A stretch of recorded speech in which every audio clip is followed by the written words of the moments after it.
ইস্টবেঙ্গলের এক ভারতীয় খেলোয়াড়ের কাছে ইউরোপ থেকে দুটি দেশের দুটি ক্লাবের অফার এসে পৌঁছালো। তা বিস্তারিত জানাবো আজকের এই ভিডিওতে। তাছাড়া থাকছে আইএসএলের 6টা দল বলছে এবার খেলবে না, তাও বিস্তারিত জানাবো আজকের এই ভিডিওতে। তাছাড়া থাকছে মহিলা ফুটবল দল, তারা 13-0 গোলে আজকে জয়লাভ করলো, তার ডিটেলসে জানাবো আজকের এই ভিডিওতে।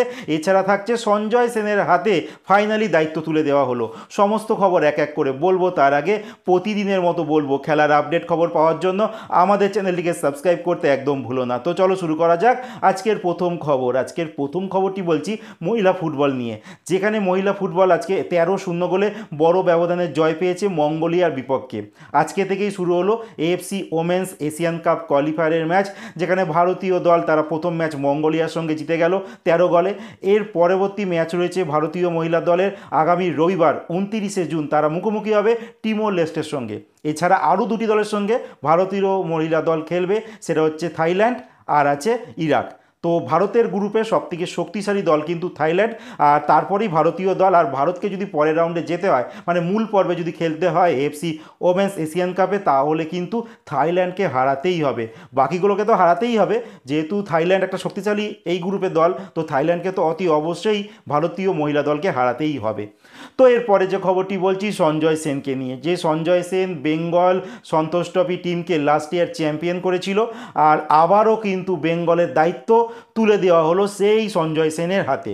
অনেক দিন ধরেই চর্চা চলছিল যে মানেলো মার্কুয়েজ চলে যাওয়ার পর এইবার ভারতীয় দলের হয়তো কোনো স্বদেশি মানে দেশীয় কোচের হাতে হয়তো দায়িত্ব তুলে দেওয়া হবে। সেখানে সঞ্জয় সেন ছিল, খালেদ জামিল ছিল, আর আলটিমেট সঞ্জয় সেন কিন্তু বেঙ্গল টিমের দায়িত্ব তুলে নিয়েছে। আর যদি ধরো অফার এসে যায় ইন্ডিয়ান ন্যাশনাল টিমে, তাহলে হয়তো বেঙ্গল টিমকে হয়তো দিন ছেড়ে দেবেন, বাট এই মুহূর্তে কিন্তু বেঙ্গল টিমের দায়িত্ব পেয়ে গেলেন সঞ্জয় সেন। আর সঞ্জয় সেনের হাত ধরে আশা করব আরও একবার আমরা সন্তোষ ট্রফি জয়লাভ করব, কারণ ভারতের কোনো রাজ্য এতবার সন্তোষ ট্রফি চ্যাম্পিয়ন হয়নি যা বেঙ্গল চ্যাম্পিয়ন হয়েছে। এরপরে যে খবরটি বলবো আইএসএল এর আপডেট। এবার আইএসএল এর একটা রিপোর্ট বেরিয়ে আসছে, যেখানে 6খানা আইএসএল এর দল বলছে তারা খেলবে না ডুরান্ড কাপে।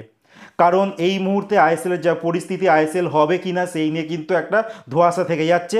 আর মোটামুটিভাবে একটা জোড়াতাপ্তি লাগানোর চেষ্টা করা হচ্ছে যে 31শে ডিসেম্বর কিন্তু এই চুক্তি শেষ হয়ে যাচ্ছে 2025 সালে। তো এএফএফ থেকে বলা হচ্ছে যে এফএসডিএলকে আরও 6 মাস যেন এটাকে কন্টিনিউ করা হয়, মানে জুন মাস অবধি। তো সেক্ষেত্রে এই যে নতুন যে বছরটা হচ্ছে সেখানে আইএসএলটা কমপ্লিট করে নেবে, নতুন যে আগামী যে আইএসএলটা হবে সেইখানে তারা ভাবনা চিন্তা করবে।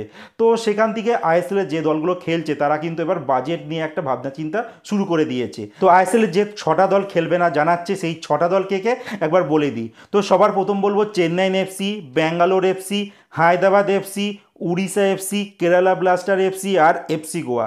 তো সাউথের যে কটা দল আছে তারা কিন্তু ডুরান্ড কাপ খেলবে না বলেই ভাবনা চিন্তা শুরু করে দিয়েছে, আর সেইটা তারা জানিয়েও দিয়েছে। তাদের প্ল্যান রয়েছে তারা প্রাক মরশুম যে প্রস্তুতিটা করে সেটা লেটে স্টার্ট করবে, যেহেতু আইএসএল এখনও কি হবে কি হবে না সেই নিয়ে কিন্তু কোনো নিশ্চয়তা নেই, যার জন্য তারা একটু লেটে স্টার্ট করতে চাইছে। তো উল্টো দিকে যদি আমি বলি ইস্ট বেঙ্গল আর মোহনবাগান, সেখানে মোহনবাগান যা খবর পাওয়া যাচ্ছে মোহনবাগান কিন্তু রিজার্ভ দল পাঠাচ্ছে, আর ইস্ট বেঙ্গল কিন্তু সিনিয়র কয়েকজন খেলোয়াড় আর তার সঙ্গে রিজার্ভের দলটাকে পাঠাচ্ছে। তো মাত্র আইএসএলেরই 6টা টিম খেলছে না। এবার তা বলে কি ডুরান্ড কমিটি চুপ করে থাকবে? জানো ডুরান্ডের আয়োজক কিন্তু আর্মি, আর আর্মি জানে এই 6টা দল যদি না খেলে তারা অন্য অন্য কোনো ক্লাবের সঙ্গে ঠিক কথাবার্তা বলে দল ঠিক তারা জোগাড় করে নেবে।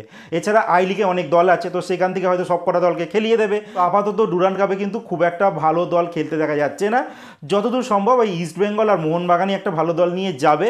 এছাড়া যতটুকু মুম্বাই সিটি এফসি, তাছাড়া কিন্তু সাউথের যে কটা দলের নাম বললাম তারা কিন্তু এই ডুরান্ড কাপে খেলছে না। তো এর পরের যে খবরটি তোমাদের দিতে চলেছি সেটা হচ্ছে ইস্ট বেঙ্গলের যে আই লিগ থেকে একজন সেন্ট্রাল ব্যাক পজিশনের খেলোয়াড়কে সাইন করেছিল, যেটা অফিসিয়ালি এখনো অবধি হয়নি, বাট সেটা কিন্তু সাইন হয়ে গেছে। সেই খেলোয়াড়টির নাম হচ্ছে মার্তান রায়না।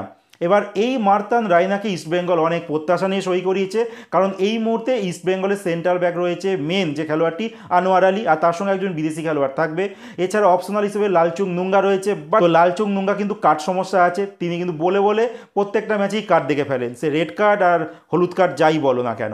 তো ইস্টবেঙ্গল তার জন্যই আই লিগ থেকে একটা ভালো খেলোয়াড়কে সাইন করে নিয়েছিল মার্তান রায়নাকে। তো এই মুহূর্তে এই মার্তান রায়নার কাছে কিন্তু বিদেশের দুটি ক্লাব থেকে অফার এসে গেছে, মানে দুটি দেশের দুটি ক্লাব ক্লাব থেকে। ক্লাবগুলোর নাম এখনও অবধি স্পষ্টভাবে হয়নি, বাট শোনা যাচ্ছে রোমানিয়া আর আলবেনিয়া এই দুটো দেশের দুটো ক্লাব থেকে অফার এসে পৌঁছেছে এই মার্তান রাইনার কাছে। আর বলা হচ্ছে 6 মাসের লোন ডিলে চাইছে এই খেলোয়াড়টিকে। এবার ইস্ট বেঙ্গল কিন্তু এখনও অবধি ছাড়তে চাইছে না, কারণ ইস্ট বেঙ্গলের পরিকল্পনায় রয়েছে এই মার্তান রায়না। তো যদি ইস্ট বেঙ্গল এই মুহূর্তে এই খেলোয়াড়টিকে ছেড়ে দেয় তো ইস্ট বেঙ্গলের ডিফেন্স নিয়ে কিন্তু একটা প্রবলেম পড়ে যাবে, তাদেরকে আবার একটা অপশনাল কিছু খুঁজতে হবে, কারণ আনোয়ার আলী ম্যাক্সিমাম টাইম কিন্তু চোট পেয়ে যায়। এবার লালচুং নুঙ্গা তিনিও কিন্তু কার সমস্যায় থাকে, তাহলে এই জায়গাটা কে খেলবে? তো সেই একটা সমস্যা তো ইস্ট বেঙ্গলের রয়েছে। এবার দেখা যাক ইস্ট বেঙ্গল যে কর্মকর্তারা তারা কী করে, মার্তান রায়নাকে ছাড়ে কি না ছাড়ে সেটা তো দেখার বিষয়। বাট যদি মার্তান তিনি বাইরে যান তাহলে তার পক্ষে কিন্তু অনেকটাই ভালো হবে, তিনি বিদেশে গেলে অনেক কিছুই শিখতে পারবেন।